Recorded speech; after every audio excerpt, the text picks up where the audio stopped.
brother inspired me to come into the mosque, because we go all the way back basically to middle school.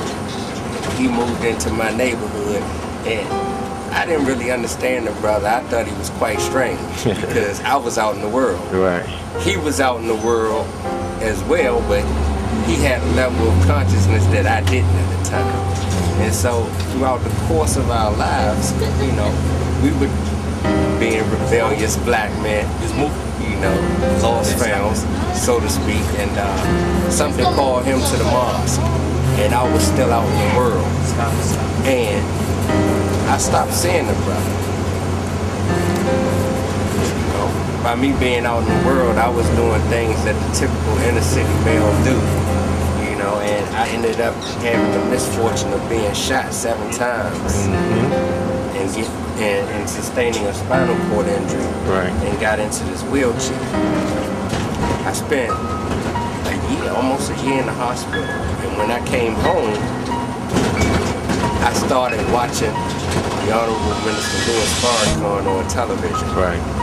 And at that time, I was supposed to be completely paralyzed and never going to walk again. So doctors say, but man plans a plan, and Allah plans a plan, and Allah is the best of plans. That's right. And when I started watching the televised lectures of the Honorable Minister Farrakhan, the first time I saw him, after I saw him, I went to sleep. And the things that he said played heavy on my subconscious while I was sleeping, like a subliminal message. When I woke from that sleep, I was able to wiggle my toes. Allahu Akbar. So I started listening to him more. Every Sunday. I'm like, whoa. And the more I started listening to him, I was able to wiggle my legs from side to side. And they would only give me an hour. And I was like, I'm getting progress from listening to this brother. Physical progress. Right.